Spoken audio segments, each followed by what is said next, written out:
तुळजामातेचे आर्त भक्त होते. लक्षात ठेवायचं, तुळजामाता ही केवळ एका मूर्तीत नाही आहे, मूर्तीत निश्चित आहे, पण केवळ मूर्तीत नाही, ही 7 रूपात मिळते. गंगा माता, गीता माता, गोमाता, वेद माता, भारत माता, तुळजा माता आणि जन्मदाती माता. ती म्हणजे केवळ माझ्या स्वतःची जन्मदाती माता नव्हे, हे जगातली कोणतीही माता ही तुळजा भवानीच आहे, ही दुर्गा माताच आहे. ही श्रद्धा शिवछत्रींच्या चित्तात, रक्तात, बुद्धीत, अंतःकरणात, रोमरोमात भिनलेली होती, ठसलेली होती, एकरूप झालेली होती. मग उद्धार घडतो कसा? जे म्हणी ते ध्यानी स्वप्नी.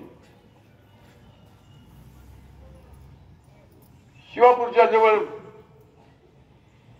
एक जागीर होती. ती जागीर जिजामातांच्या अधिकारात होती. 36 गावची जागीर. त्या जागिरीत रांझा नावाचं एक गाव होतं. पुण्यापासून 28 किलोमीटर वरती आहे. पाटील होता, तेवढा किडा असतोच खालती. नालायक होता.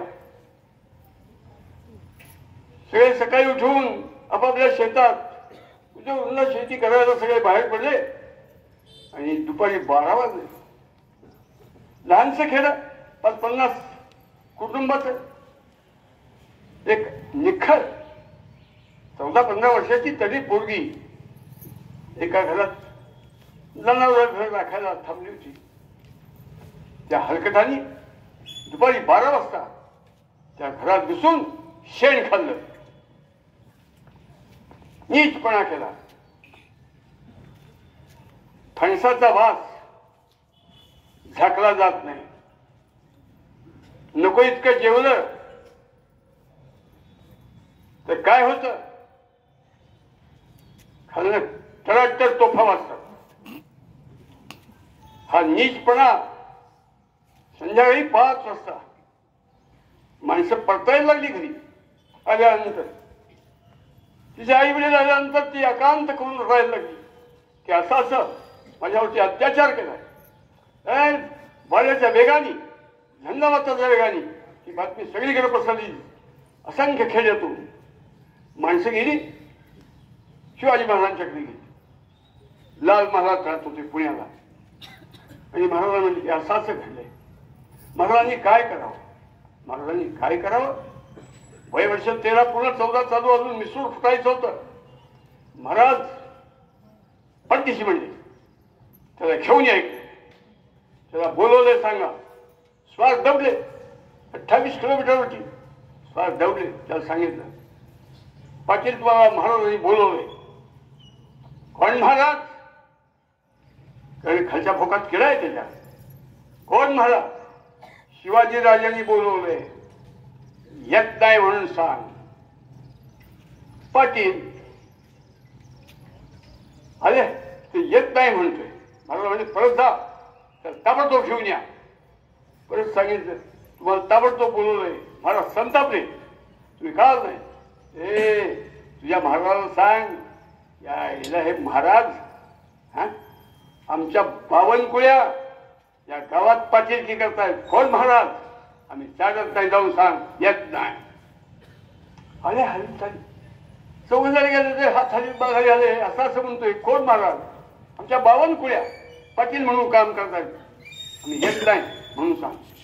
माझं म्हणजे चला रानडुकराची शिकार करताना पकडल्यावरती जसं गळ्यात, पोटाला, छातीला, ह्याची चारी पायाला, शेपटीला, नरड्याला फास लावतात, तसा फास लावून त्या फडव्याला गेले. पहिल्या 2 महिन्याला 2-4 जण गेले होते. जाताना 10-12 जण गेले. तर पायाला खाती तर लावले फास, मनगटाला, कोपऱ्याला, खांद्याला, गळ्याला, कमरेला, गुडघ्याला, घोट्याला आणि फास लावून त्याला आणला. महाराजांच्या बाहेर, लाल महालाच्या बाहेर उभा केला. त्या हरामखोराला महाराज बाहेर आले. कोण? म्हणजे हे तू पाप केले. केलाय. तू खरं बोल. नाही केलं तू खरं बोल नाही तर तुकडे तुकडे करून ठार मारून टाकीन असं म्हणल्यानंतर परत नाही परत नाही परत नाही परत नाही हे परत नाही कुठलं महाराज गरजले कोपऱ्यावरचे हात गुरुयाचे पाय धडापस्त वेगवेगळा देहाचे तुकडे तुकडे करून गांधीच्या पलीकडे फडव्याचे तुकडे कोल्या कुत्र्याला खायला लागला. पुढच्या 3 मिनिटात काम खलास. गंगा माता, गीता माता, गोमाता, वेद माता, भारत माता, तुळजा माता आणि जन्मदाती माता म्हणजे प्रत्येक माता ही दुर्गा मातेचं रूप आहे, तुळजा मातेचं रूप आहे. ही श्रद्धा रक्तात भिनलेली होती वय वर्षात 14. आपण काय बघतोय बंद समाजात आता अक्षरशः भस्मासुरासारखे रानडुकरासारखे राक्षसासारखे लोक वागतायत.